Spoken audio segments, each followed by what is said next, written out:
C'est une vaine ambition que de tâcher de ressembler à tout le monde, puisque tout le monde est fait de chacun et que chacun ne ressemble à personne. Albert Einstein, madame, monsieur, bonjour. Bienvenue à toutes et à tous à cette nouvelle édition de votre revue de la presse internationale de ce mercredi 19 décembre de l'an de grâce 2012. Nous la commençons avec le quotidien Le Monde qui rapporte le plaidoyer pour une mort douce et indique que le rapport SICAR propose la sédation terminale pour répondre aux 56% de Français souhaitant une aide médicale pour mourir. En page 12 du même journal, Arnaud de Montebourg pense que la nationalisation temporaire, c'est l'avenir.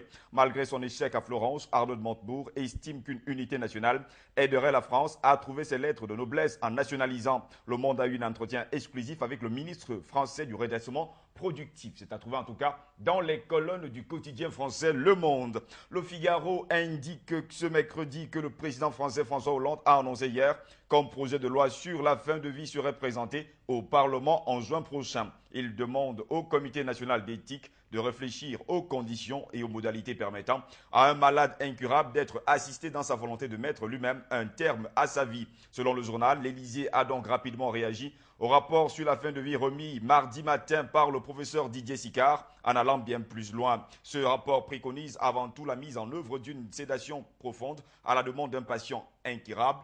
En fin de vie, le professeur Sicard se déclare, lui, opposé à une législation sur le suicide assisté et sur l'euthanasie. D'où la une du Figaro, euthanasie, suicide assisté, Hollande veut une loi.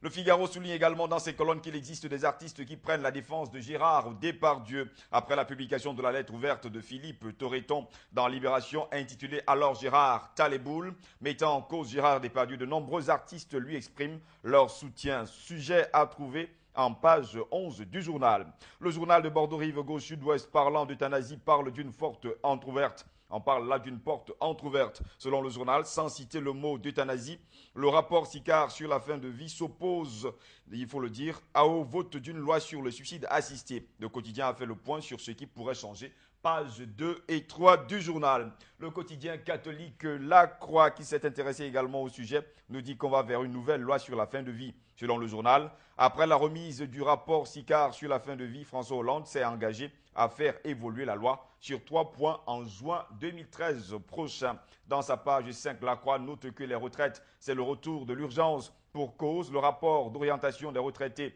publié aujourd'hui souligne que de nouvelles réformes seront nécessaires pour équilibrer ce budget. C'est-à-dire en tout cas dans les colonnes de ce journal catholique La Croix.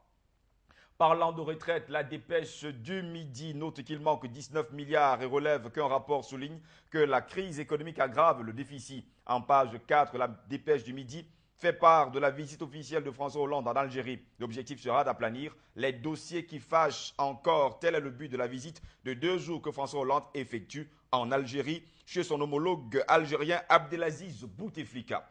À ce propos, le journal fondé par Jean Jaurès, L'Humanité, titre France-Algérie, une nouvelle page doit s'écrire. Selon l'Humanité, la visite d'État du président français peut être l'occasion de reconnaître enfin les crimes de colonialisme et de la sale guerre, une des conditions pour des raisons d'égalité entre les deux rives de la Méditerranée.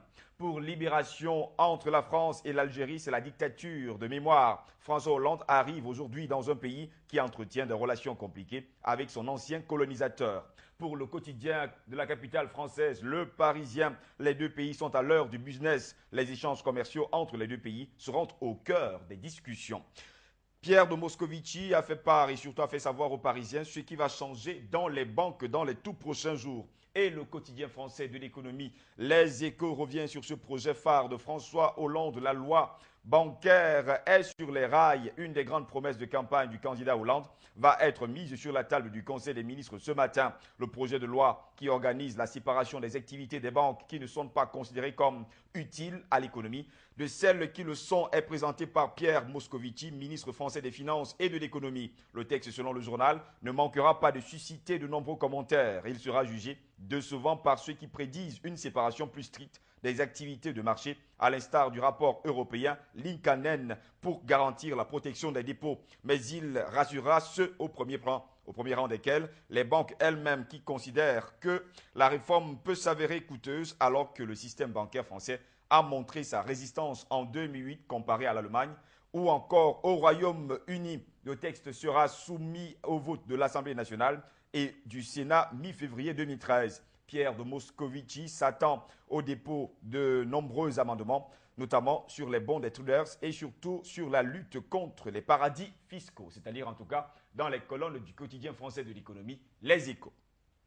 Dans les îles françaises, le quotidien de la Réunion et de l'océan Indien nous dit ce mercredi qu'en partance pour Madagascar, sur le continent noir, 2 conteneurs de déchets toxiques ont été saisis. Plus de 1000 batteries usagées, des vieux pneus, des moteurs de voitures entassés dans des conteneurs ont été saisis par les douanes au port. Cette cargaison hautement toxique était destinée à Madagascar, souligne le journal Le Quotidien de la Réunion et de l'océan Indien ce mercredi.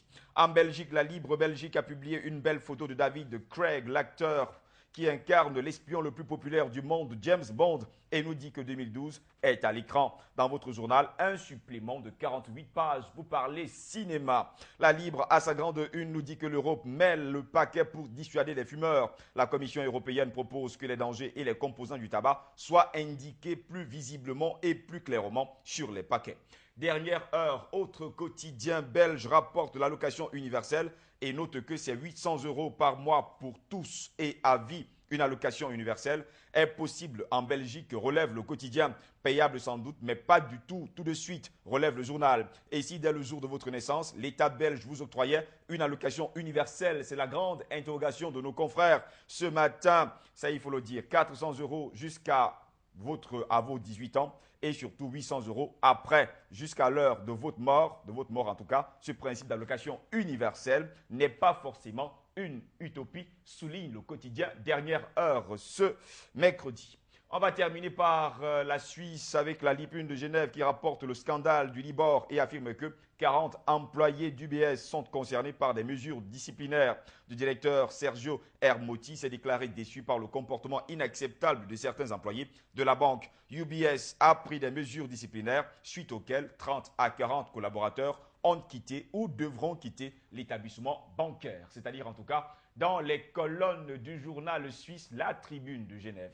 Voilà, madame, monsieur, c'est ici que s'achève cette revue de la presse internationale de ce mercredi 19 décembre, l'an de grâce 2012. Au plaisir de vous retrouver demain. Bonne journée à toutes et à tous et surtout, bonne lecture.